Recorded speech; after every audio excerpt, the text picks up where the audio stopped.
जीरकपुर में 31 वार्ड के लिए नगर परिषद के चुनाव होने जा रहे हैं और जो प्रत्याशी है वो सभी अपनी तैयारियों में जोरों शोरों से जुटे हुए हैं कि जनता को आखिर किस तरह से वे लुभा पाएंगे और उन्हें आने वाली 14 फरवरी को जनता कितनी वोट देकर उन्हें जिता पाती है। आखिर अब बात जनता की करेंगे कि वे जो जनता उन्हें अपना कीमती वोट देकर जिताती है उन जनता के वो कितने काम आ सकते हैं। इसी को लेकर आज मेरे साथ जीरकपुर RWA के प्रधान है सुखदेव चौधरी, उनसे बातचीत करेंगे क्योंकि वे भी लगातार पीर मुछल्ला के जितने भी मुद्दे हैं उनको सरकार और प्रशासन के सामने लगातार उठाते आए हैं।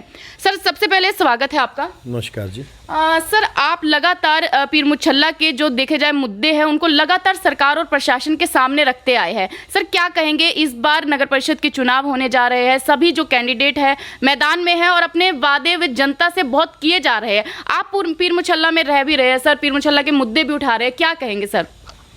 मैं अब की बार एक मेरे को सबसे जो बड़ी खुशी जो हुई है वो ये है कि जो जनता है, अब की बार जो लोग हैं वो इतने ज़्यादा जागरूक हो गए। हर कैंडिडेट से ये पूछ रहे हैं कि आपने क्या किया। जिसने पीछे 5 साल कुछ नहीं किया उसको तो बिल्कुल ही नकार दिया उन्होंने, उनके बात ही नहीं कर रहे। अब जहाँ पे मैं जो अकाली और भाजपा वाले थे पीछे 10 साल उन्होंने ही अपना ये राज किया है। मैडम, कारण 2 थे उसमें। एक तो ये शहर बहुत जल्दी ग्रोथ कर रहा है, ये 18-20 साल की इसकी शहर की उम्र है, बहुत जल्दी इसकी आज 4 लाख आबादी होगी। उसके हिसाब से उस 4 लाख आबादी के हिसाब से पूरा सिस्टम तैयार करना उसमें टाइम लगता है। दूसरा, जैसी सरकार चेंज हुई पीछे 2017 में, पहले 2015 में चोन हुई थी हमारी काउंसलर की, 2015 से लेकर 17 तक हमने 2 साल में रिकॉर्ड काम किए। उसके बाद सरकार ने अड़िक्के लाने शुरू कर दिए। हमारे हर बारी मतें डलते हैं उनमें मतलब के अड़िक्का लगा के उनको रोक लेते हैं। राजनीति की वजह से, सरकार की वजह से थोड़ा सा डिले हो गया काम, पर अब हम सरकार का तो अगली सरकार का टाइम भी 2-4 महीने का है, उसके बाद सारे काम स्पीड से कराएंगे हम। मैं ही यहाँ की पिछली पार्षद हूँ, मैं सिटिंग काउंसलर हूँ यहाँ से, और मुझे लोगों से बहुत ज़्यादा समस्या पूछने की ज़रूरत नहीं है क्योंकि मैं यहाँ खुद भी रहती हूँ। तो जितना हो दूसरी बार चुनाव लड़ रहे हैं आप, फिर भी मतलब इतने मुद्दे बचते हैं बीजेपी के उम्मीदवार के पास, जो आपने समस्या अभी आपने खुद बताई है। अभी आप ये देखें कि सरकारें जब बदलती हैं तो बहुत सारी चीज़ें बदल जाती हैं। पहले हम गठबंधन में थे, अब हम इंडिपेंडेंट हैं। एक किसी की सुपरविजन में काम करना और एक फ्री होल्ड काम करना, इसमें ज़मीन आसमान का फ़र्क है।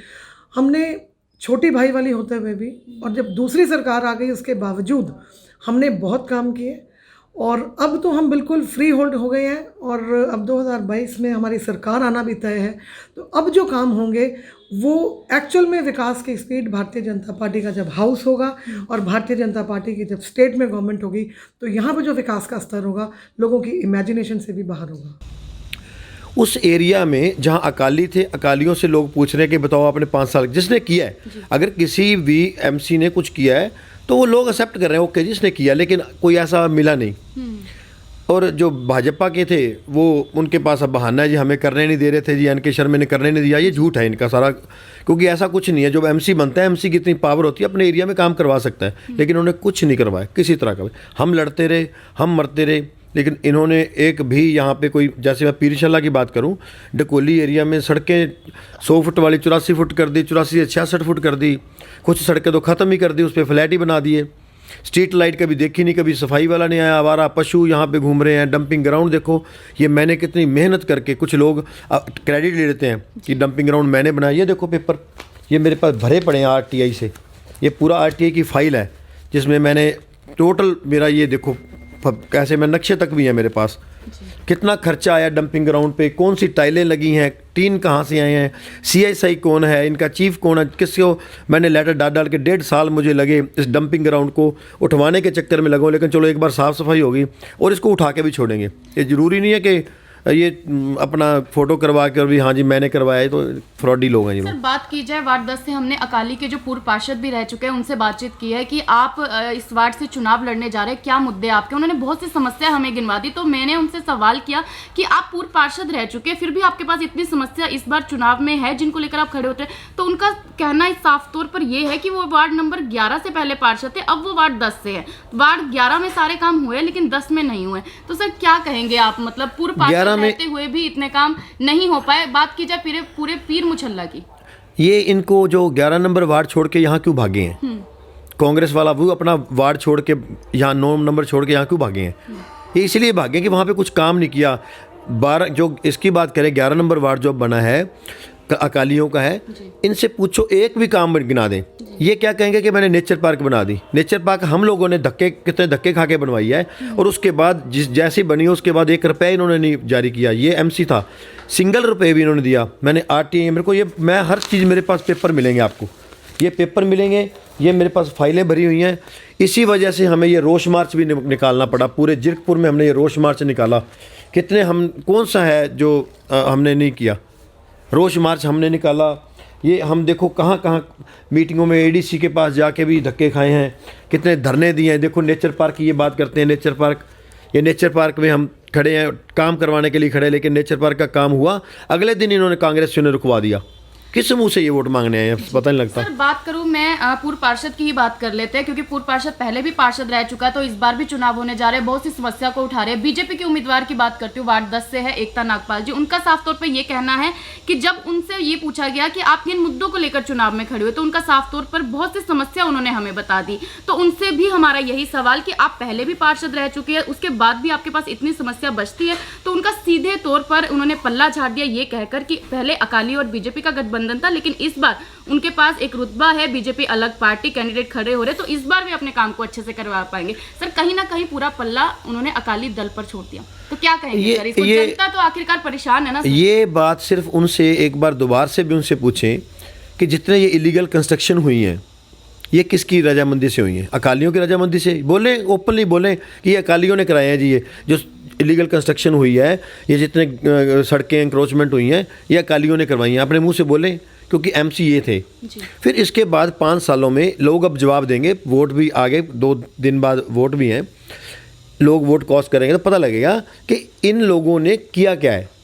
जो 5 साल में अगर एक भी ईंट लगाई है, सड़कें कुछ बनवाई हैं, कोई खड्डे भरे हैं, कोई स्ट्रीट लाइट, कोई आवारा पशुओं पे कंट्रोल, डॉग इतने आवारा यहाँ पे घूम रहे हैं, कोई भी एक काम गिना दे मैंने ये काम किया है। और अब मैं आपको बताना चाहता हूँ, कुछ सोसाइटियों ने तो लॉ कर दिए लोगों के लिए कि आप हमारी एंटर भी नहीं करोगे। आपको भी शायद किसी ने बताया होगा ये बात। जी सर, बात करें अब कांग्रेस की, तो कांग्रेस से भी वार्ड 10 से उम्मीदवार के तौर पर खड़े हो रहे हैं, तो उनकी बात की जाए, उन्होंने भी कई मुद्दे चुनाव को लेकर, कई मुद्दे ऐसे पीर मुझे लगे जिनको लेकर वो खड़े हुए चुनाव में, जबकि सर राज्य में कांग्रेस की सरकार है। तो आपकी क्या राय है सर, किस तरह से जो पीर मुछल्ला के लोग ऐसी स्थिति को देख रहे हैं कि काम नहीं हो पाए, क्या कहेंगे इस पर? ये झूठ के पुलिंदे हैं। जिस बंदे की, मैं कांग्रेस प्रत्याशी की बात करूं, उसकी अपनी जो रोड है, उसके घर की रोड, उसको 2 साल हमें लग गए धरने दे देकर रोड बनवाने के लिए। मेरी फेसबुक भी चेक करो, अखबारें चेक कर लो, उस सिर्फ एक गुरजीवन विहार जो वहाँ पे रहते हैं, हर्ष ऋषि जी की मैं बात कर रहा हूँ, कांग्रेस प्रत्याशी हैं, वो रोड जो है वो रोड ठीक करवाने के लिए हमें इतने धरने देने पड़े। उस इलाके गुरजीवन के स्वामी इंक्लेव के लोग बाहर खड़े होकर अखबारों में दे रहे हैं। आज तक वो 200 फुट का रास्ता तो, सड़क तो पक्की नहीं हुई, जहाँ से सैकड़ों लोग रोज़ निकलते हैं। तो ये यहाँ की बातें करेगा, सड़कें बना देंगे, इंक्रोचमेंट, कहाँ ये नकली बातें हैं। इनसे ये पूछो किया क्या है? बस 4 साल हो गए कांग्रेस सरकार को, इन्होंने पीर मुछल्ला में कुछ दिया है? कुछ भी दिया हो, एक कोई पार्क दी हो, स्कूल दिया हो, सड़कें बनाई हैं, कोई एक काम गिना दे हमने तो ये काम किया है, तब वो वोट मांगेंगे। लोगों ने सिरे से न कहा शराब, खूब शराब बन रही है। शराब तो आप इनके ऑफिस में जाओ तो फर्स्ट फ्लोर भरा हुआ शराबों से। रात को 11 बजे आप आओ, 11 से 12 यहाँ शराबी कबाबी ही गंदी बातें, ऊंची बातें बोलते मिलेंगे आपको, क्योंकि शराबें बांट रही हैं सब। चाहे वो अकालियों की बात करें, ये दोनों खूब बांट रहे हैं। चलिए सर, बहुत से कैंडिडेट है जो इस बार मैदान में है, आम आदमी पार्टी भी इस बार मैदान में है, और आप एज अ जीरकपुर के वेलफेयर एसोसिएशन के प्रधान हैं, काफ़ी सारे मुद्दों को उठाते हैं, तो आपकी क्या कहना चाहेंगे आज, क्योंकि चुनाव होने जा रहे हैं, आपकी क्या राय है सर? क्योंकि आप लगातार मुद्दे उठाते हैं, मैं वोटर्स को कहूँगा, प्रशासन ने आपके खिलाफ कोई आवाज़ क्यों नहीं सुनी सर? नहीं, मेरे खिलाफ तो आवाज़ नहीं सुनी, लेकिन मेरे खिलाफ केस काफ़ी बना दिए। देखो सारे ये मेरे खिलाफ केस ही हैं। क्या कारण रहे सर, मतलब आवाज़ उठाने के बस बाद ये काम नहीं हो पा रहे? काम भी नहीं हो रहे इनको, क्योंकि कांग्रेस के लोग हैं, ये भी प्रेशराइज करते हैं। अभी ये बोले ना कुछ भी, जो इनकी कमियां हैं, मैं पूरे जीरकपुर की बात करूंगा, 31 वार्ड हैं, एक भी वहाँ का आप जाओ सारे वार्डों में, कोई बंदा ये कह दे हाँ खुश है इनसे भी, हाँ काम किया है। बहाने थे कि अकालियों की MC अकालियों के हमें काम नहीं करने दे रहे। ऐसे कैसे हो सकता है? सरकार है पंजाब में कांग्रेस की, कौन रोकता है इनको काम? कौन से खास मुद्दे जिनको आपने उठाया है पीर मुछल्ला? हमने कोई सिर्फ खास हमारा जो सबसे पहले होता था सड़कों का हमारा मुद्दा था, मेन मुद्दा था। उसके बाद हमने जो डंपिंग ग्राउंड ठीक करवाया, ये उनसे रिक्वेस्ट करके भी कोई बात नहीं, अगर उठाने में आपको कोई प्रॉब्लम है रुक के उठा लो, कोई बात नहीं, इसको साफ़ सुथरा बनाओ, रास्ता हो कि हमारा एरिया अच्छा लगे। ये जो डंपिंग ग्राउंड है इसको हमने बनने तो देना ही नहीं, जो उसके लिए संघर्ष हम लोग कर रहे हैं, सिर्फ ज्वाइंट एक्शन कमेटी वाले कर रहे हैं। यहाँ से बताओ ना, जो खड़े हैं एक दिन भी वहाँ जाके गए हैं, फ़ोटो कराने जुड़ जाते हैं वहाँ पे, फ़ोटो के अलावा कुछ नहीं काम इनको। लेकिन हमारा मुद्दा उसके अलावा स्ट्रीट लाइट्स हैं, रोड वाइडनिंग है, अच्छी रोड हो। मेरी एक सपना था यहाँ पे कि डिवाइडर हो, साइडों में रिफ्लेक्टर हो, हमारी बेटियाँ हमारी बच्चियाँ, तो उनके लिए अच्छा नई नई गाड़ियाँ सीख रही हैं। लेकिन इनका ध्यान तो दारू के ठेके खोलने में, पाँच ठेके खोल दिए। इनको तो बहू बेटियाँ जो ये लगती हैं कि जहाँ से भी आए उनको हर वक्त शराबे कबाबे वाले लोग मिले, शराबी हैं, हाथ में दारू की बोतलें पकड़ी हुई हैं।